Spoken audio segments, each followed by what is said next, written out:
กิ๊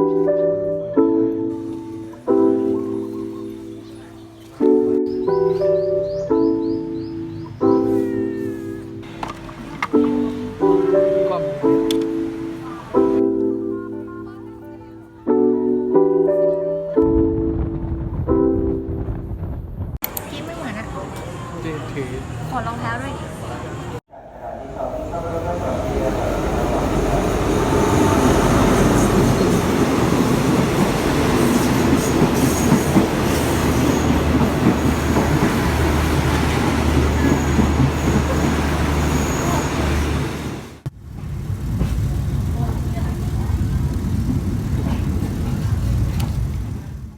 ใช่คือทางก็จะ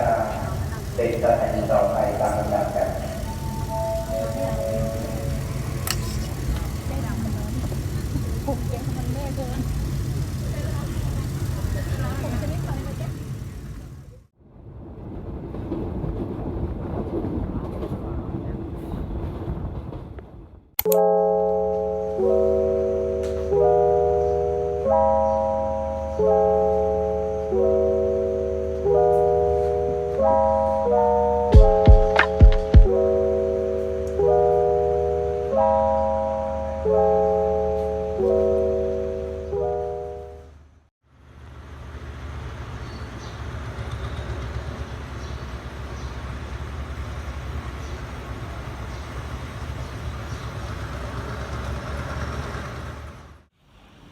ความมืดยกให้ Oppo จ้า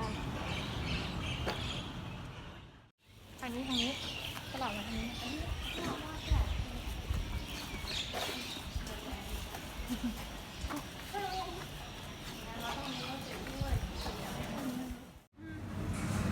แบบนี้10 บาท เนื้อไก่เหมือนกันฉันไม่กิน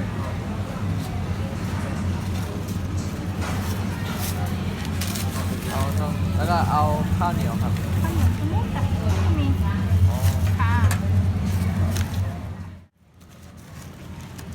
ไปไหนกันนะคะ มาเที่ยวงานโคมลอยค่ะ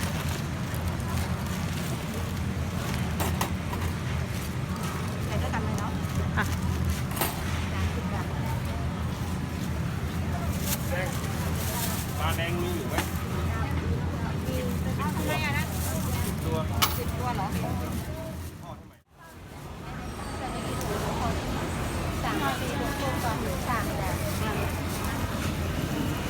สามกระโหลกโอเคซอยจีเข้าปากเราตะลึง กินเว้นแต่ไส้อ่อนนะ อันนี้ไส้อะไร ไม่รู้ใส่อ่ะ อันนี้ถูกเดียวพอปะพอแล้วมั้ง ถุงเดียวพอ เอาถุงใส่เย็น4 คนเหรอหมดเนี่ยอันนี้ดิบไม่เย็นหรอใส่เย็นพอ3 คน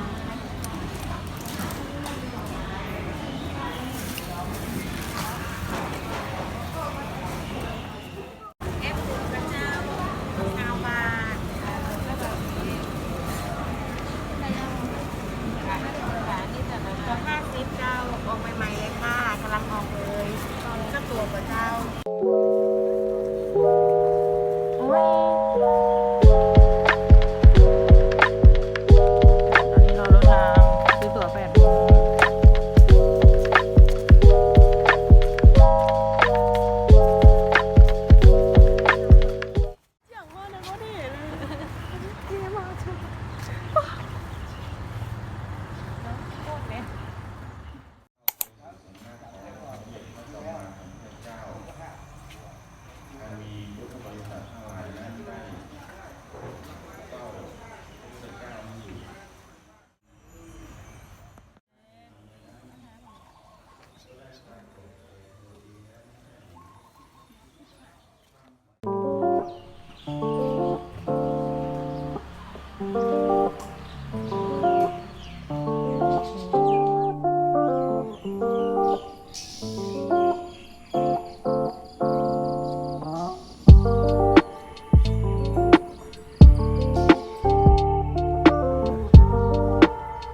ก็จะได้ร่วมกัน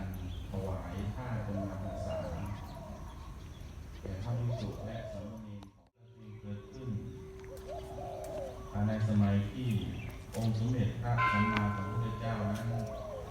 พระองค์นั้นได้เสด็จประทับอยู่ที่พระเชตวันมหาวิหารในกรุงสาว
ัตถี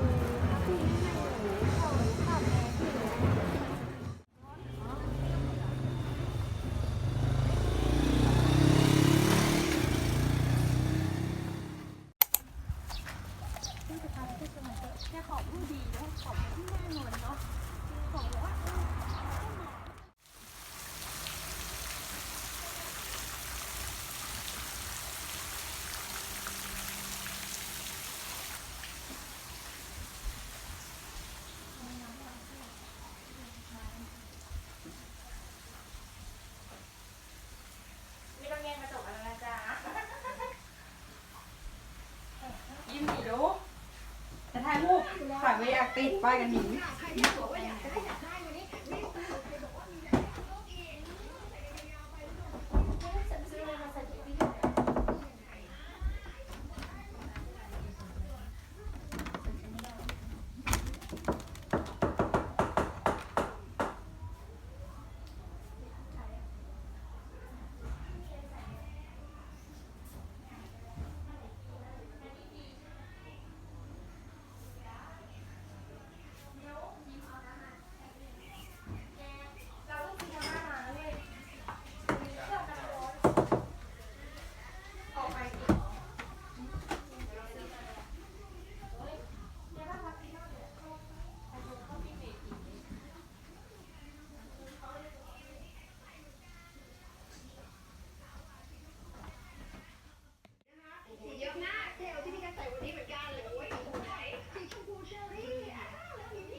อุ้ยที่ร้องสวยอะ ของเล่นอะไร ลองถามเลยดิ เอาไปเนี่ยหลังใครเอาไปดับห้องต่อดับห้องต่อบ้านป้า ลองใส่แอร์นะต้นไม้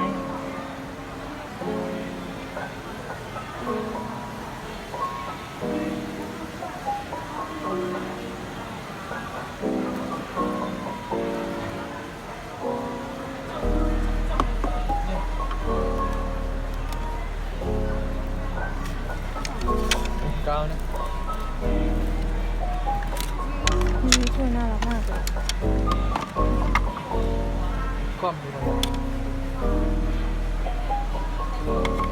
เกาหลังเนี่ย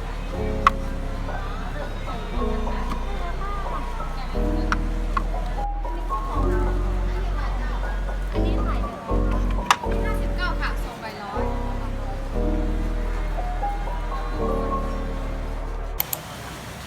เดี๋ยวไม่กินก๋วยเตี๋ยวหมูอะ เอ็ดถ้วยหมูหอมเหรอหัวเส้นนิดนึง